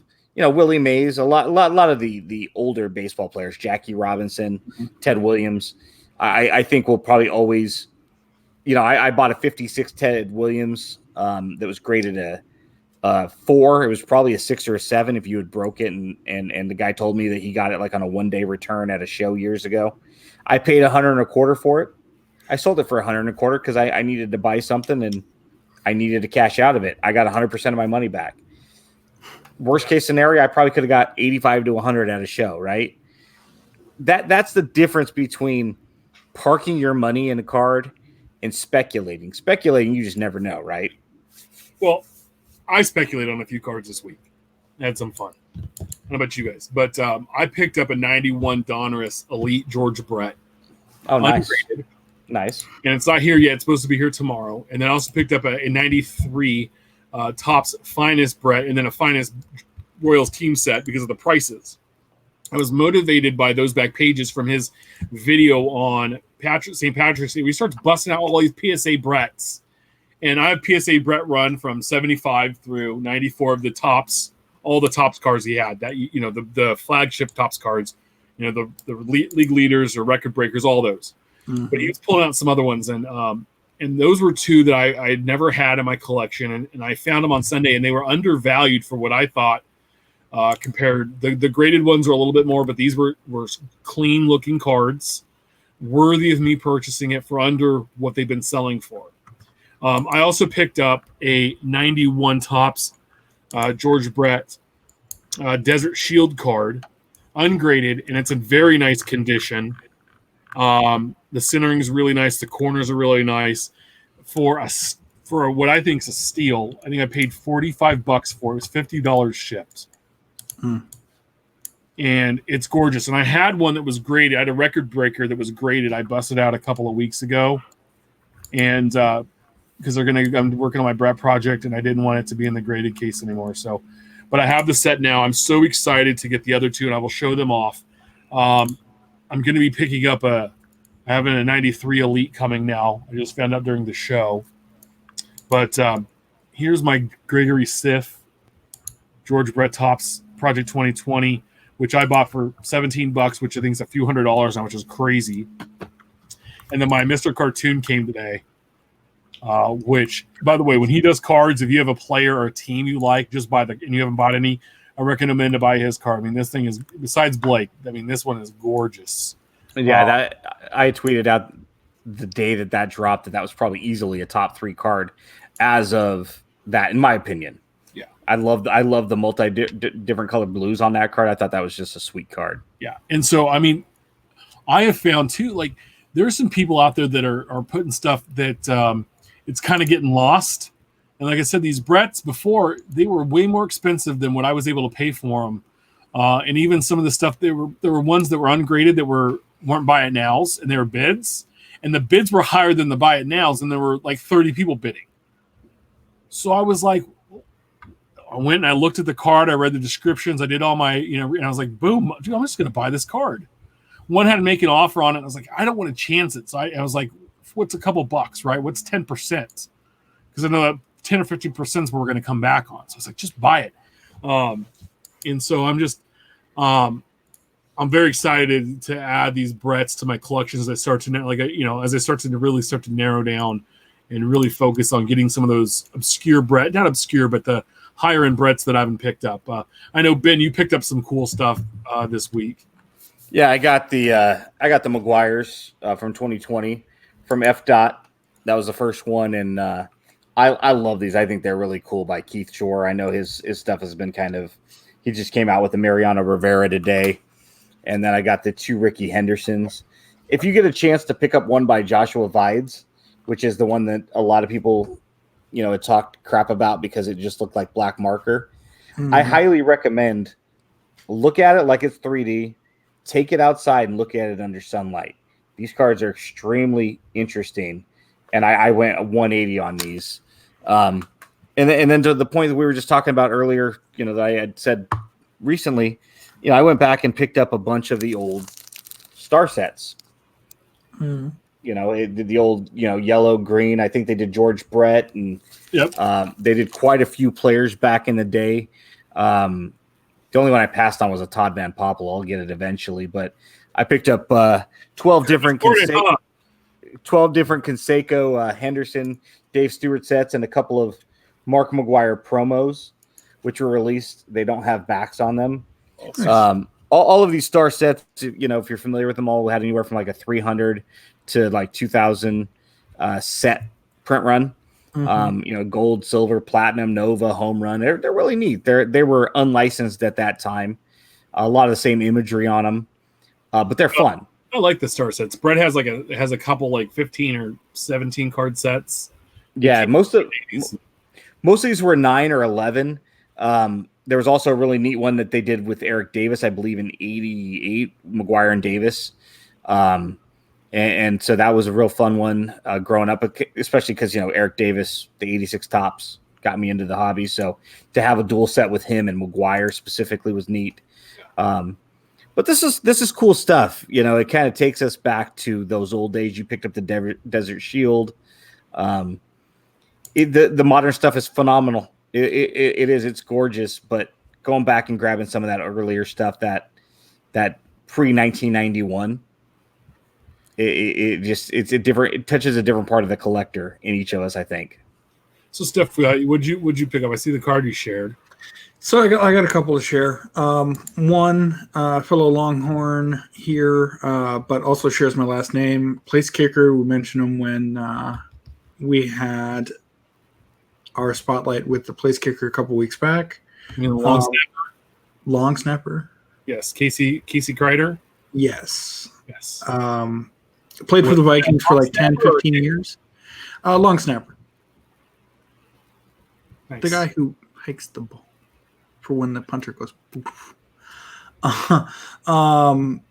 But he played for the Vikings for a good 10, 15 years before he got released. Local guy, I guess his dad was one of the state governors or representatives in the 70s or something to that effect. Kind of cool. It's the only card he has. Thank you, Panini, with their collegiate license. I got a 2001 Topps. It was the only insert we had that year, so I figured 50 cents, why not? And then this one I bought from Cardboard Icons. It's 80. Is that 82 or 83? 82, right? Yeah, I'm missing the black. Magenta, apparently. Magenta, okay. To Vosbrink. But it's just a butchered card. The back looks perfect, but the front is, I mean, it's missing the outline to paint by. Picked up some of our guys and the guy that I look like. Top Strom update, the base, the gold number to 2019, 2 of the on-demand sets, and then I picked this one up so that we could have Nick sign it because apparently that's his photo. Okay, yeah. So, nice. And then just before the show started, I got a number to 25 auto for under $25. Nice. That's awesome. Dude, I think we get a season. The kid's going to play ball. I hope to. Yeah. Hope he does. We have a couple of viewer questions tonight. Scissor Trail Card said, what's with the blockchain? I saw today someone spent nearly $8,000 on a blockchain card. I just don't get it. It's a digital card of the real card, and it was a Zion, I believe, and I don't understand it either. 1/1 shoe print, I think, or something to that effect. It doesn't matter, but I don't get it. Why do you want to spend $8,000 on a digital photo of something you're never physically going to touch? I wonder if they knew that they were not getting a physical card at that time. I don't know. It's just the blockchain stuff just doesn't work because collectors want to show off and see and read what they have. They don't want a digital version. If you do that, play Topps Bunt. I'm getting that pulled up, but I forgot one. I got a random Oots card in the mail from Mark Hoyle. I think it was Eddie Rosario. Completely out of the blue. He just sent it and came today. Wonderful surprise. Yeah, Mark's awesome. Yeah, he sent me some stuff the other day. Mark's such a fun collector. If you're not following him, you got to check him out. And actually at work today, I found something that he didn't have or that he's never seen, which you know how rare that is? Yeah. 50s Redman tobacco, they issued a set where at the bottom or the bottom they have a little tab that you can send away X amount for a baseball cap or a glove or essentially trinket type stuff. And Rich pulled me over during work here and said, "Hey, look at this. Does this look right?" And looked at it and get the photo up here. Gotta wait for my slow internet. By the way, did you guys see Mike Summer troll me today on Twitter saying I was one of the sneakerheads that was sneaking into the card game? He's not wrong. I posted a picture of I've had these for a few months now. I just haven't worn them yet, and I busted them out today because I got a new Giant shirt in the mail. But I busted out these today and wore them on the house and to the gas station to get some gasoline. So, speaking of Michael Summer, who's going to be on the Hobby Hotline with me this week, I posted on Twitter that I'm buying 1987 Maguires and what I'd be willing to pay for each of them. And then our buddy over at the 1 Million Cubs Project, big Cardinals fan, by the way, Bo, it's like, hey, what about 91 Fleer? And then Mike's like, I hear there's a guy named @91 Fleer over on the Twitter. and then that whole thread just went off the haywire. So it's like, when you're being trolled on Facebook by the Midwest Bureau, Where are you again? Huh? Where was all this happening? Over on that Zuckerberg special. See, again. Face. Stay off what there. does that tell you about that platform? Go back to MySpace. It's true. I'm just saying, every time you complain about something, it comes from FB. You know what, though? We find so much good stuff on runs. Besides that 88 score, like that was Brett, I should have bought that one. You know what, though? That guy that posted that 88 score, I was so ready to blast him. I was like, still available, ready for him to go, yes. And I was going to go, yeah, no shit. And then he ends up DMing me. I got some Maguires. And then he's like, really nice. He goes, I have no idea how to price this. Can you help? He's like, you saw what I had that 88 score at. And I'm like, damn it. Okay. Yeah, I can help. Show me what you got. And I can kind of walk you through some things. And he was so nice. It ruined my day because I was I really wanted to be a jerk and I couldn't because he was too nice. And I'm like, he's a sincere collector that's asking for help. And now I've got to put on the about the cards hat and not the antagonist hat. So this Jimmy Purcell's never been seen by Mark before. So Jimmy Purcell, one thing he, in addition to being on the Red Sox, hit his 100th home run and ran backwards around the bases. All around interesting character. If you get a chance, look him up, read some of his anecdotes. Strikes out about him too. Indeed. However, so it looks like they clipped the tab on the bottom, but this submission had like 10 or 12 with the tab on the top as well. And Hoyle and Rich and myself have never seen a tab on top. So it's kind of an interesting tidbit that came through the office. That's cool. But to find something that shocks Mark, yeah. Because my checklist, my database was, I'd say about 98% complete, and then I met Mark Hoyle, and then he started showing me all this pre-war stuff, and then it went to 97% complete, and then I added what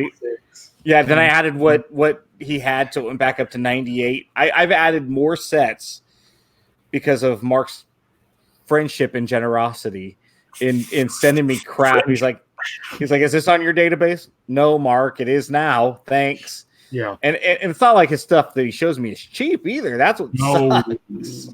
No, he was telling us. I'm glad the Royals debuted in 1969. And then I'm also glad when I click Giants, it's from the San Francisco Giants. I'm not going back to the New York Giants. I mean, what's another 10, 15 years? Come on. Yeah. What's another 10 or 15, 20 year grand? Mark did tell me that today, he's like, if you stop buying stuff like this, he goes, you could have yourself the 3 1933 DeLongs from the A's team set. And I'm like, yeah, if I stop buying stuff like this and everything from 2020 and 2019 and 2018, I'd probably fund myself a T206 Eddie Plank, honestly. But maybe when you just don't buy any new releases, you buy the Plank and then you go back and play catch up. The problem is finding the problem's never been about finances as much as it's finding one that's authentic and you still got to find one, right? Because let's say you're a multimillionaire overnight, right? Your great uncle Rich dies and leaves you a ton of money. Can you go find a 2206 Wagner for sale? Possibly. You just got to know right people.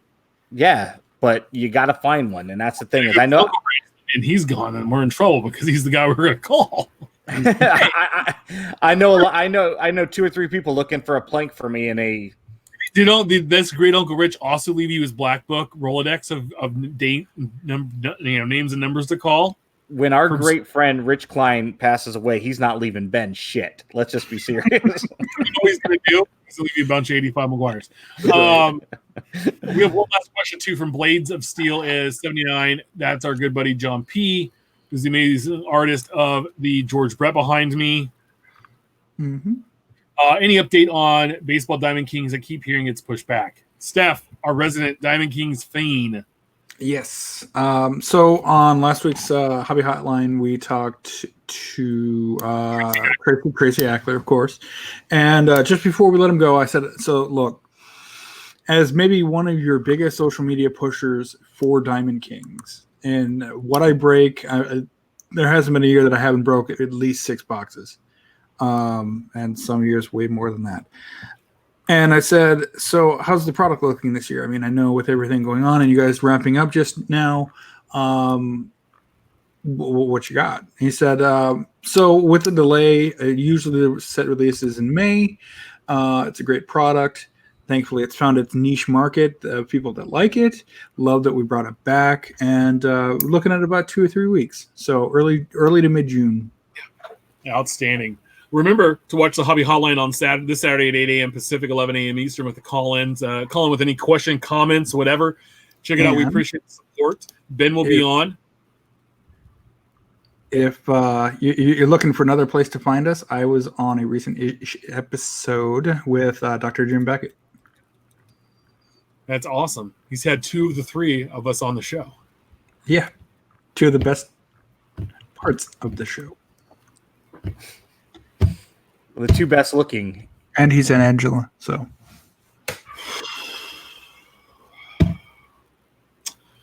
Final thoughts, fellas? Not much. Everyone stay safe, wash your hands, and we'll see you guys next week. We're still washing our hands? Embrace your 2020, Project 2020, and do something nice. Let's do this. Do something nice for another collector this week. And I did. I know you did. Other I don't like to brag, but I want to bring this up. One of our local collectors here has been outside guy. His name's Nick. He's a big Packer fan. He and his nephews have gone through a bunch. I gave them a bunch of old football cards a few months back, right before Thanksgiving or Christmas, and they really had a good time going through them. Well, I found some more. And I dropped them off the other day, and they spent Mother's Day together and went through them. And they were up till 4 a.m. going through and talking about cards and paging them. And I think he's like 10 or 12 in that age range. I mean, he's an elementary school age kid, and how much fun they had together, hanging out and talking about guys that played before he was alive and seeing in those cards. And that to me he's like, I need to do something for you. He said, no, dude, just hearing that story does enough for me, because I was that kid. Yeah. I was that kid that would have taken any baseball cards from anybody at any point in time. I didn't care about condition, value, anything. I wanted to consume it all because that's how I learned and read, because we didn't have the internet then. And it made me feel so good that there's other kids that are out there. Well, kids nowadays that are out there that want that. And that's awesome. And, you were nice to somebody online and helped them out with pricing and gave them some guidance. Steph's nice enough to hang out with us all the time. So, but I'm saying just do something nice for somebody. It doesn't have to be public. It doesn't have to involve monetary things. It could be advice. It could be friendship. It could be just, hey, here's a good follow on Twitter. Check Answer this guy out. Question if they have them. Yeah. Just do something nice for somebody in the hobby and help it along, because I think that's the best part about this hobby. Guys, remember we're live every Wednesday at 8 p.m. Pacific. Central. On YouTube, Periscope, Facebook Live. Make sure to subscribe and review our show on all platforms. Follow us on Twitter at About the Cards. Follow Ben at Junkwax. Follow Ben at Our Trading Cards. Follow Steph at Junkwax Twins. Follow me at Big Shep 79. Please share your hobby stories, great polls, and send your questions our way. Keep collecting, and we'll see you all next week. Later.